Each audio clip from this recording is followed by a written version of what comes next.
Collapse is usually described as failure, a system breaking, an economy falling apart, a state losing control. That framing is incomplete because collapse does not eliminate money, it reallocates it. When systems destabilize, value does not disappear, it changes hands. Every economic system performs two functions: production and transfer. In stable periods, production dominates attention. Goods get made, services get delivered, value gets created.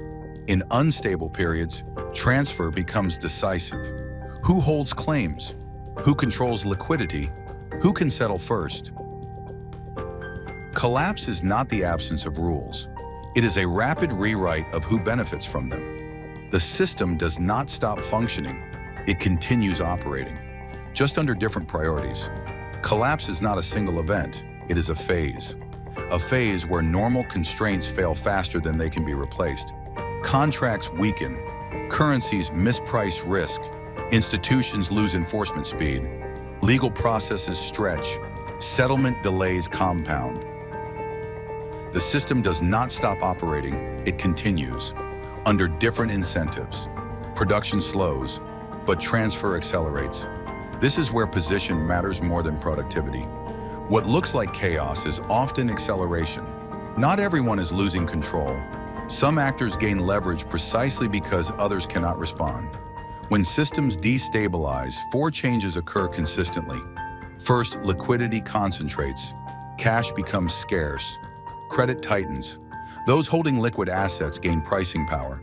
Those needing liquidity face unfavorable terms or exclusion. Second, assets detach from long-term value.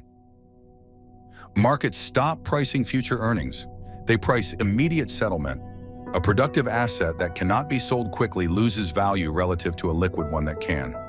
Third, legal enforcement slows.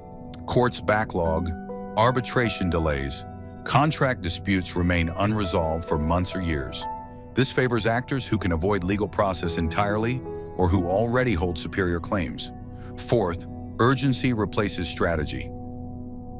Timeframes compress.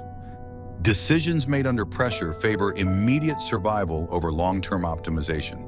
This environment rewards actors who already control capital, logistics, or legal priority. Debt holders move before producers. Secured creditors move before unsecured ones. Intermediaries controlling payment flows move before institutions dependent on those flows. Those closest to settlement move before those tied to operations. Position determines outcome more than intent or effort.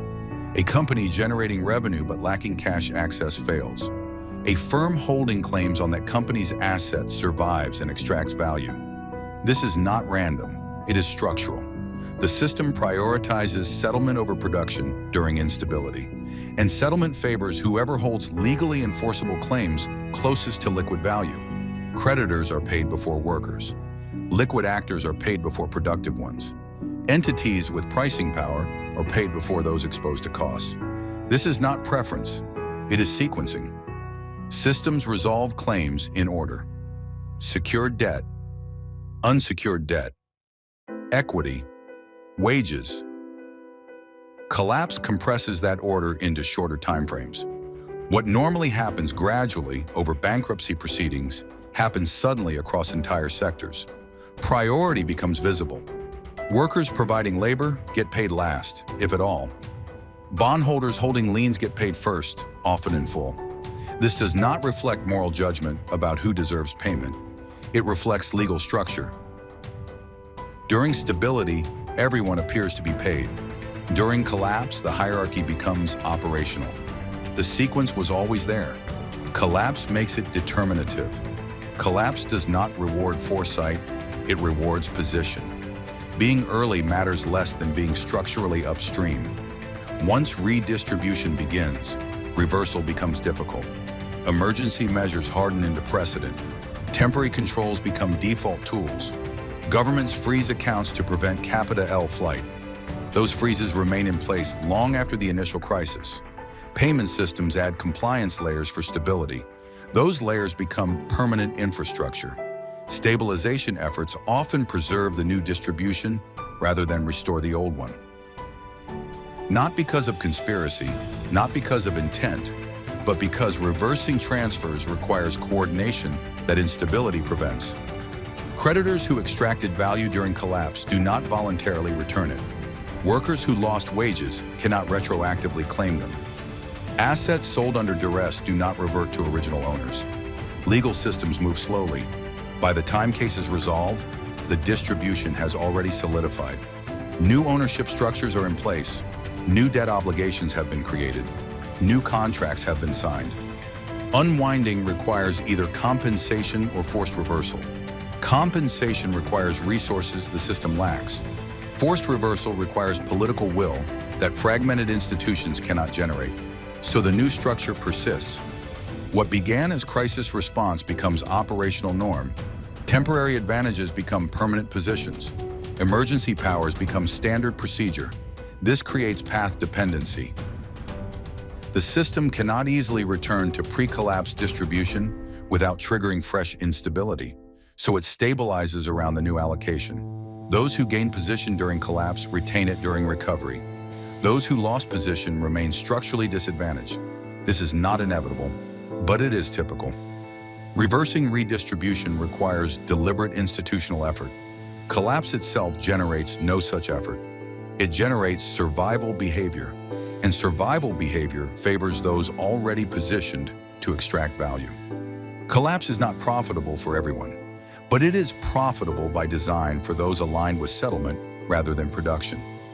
The system does not ask who deserves to be paid. It pays whoever is closest to the exit.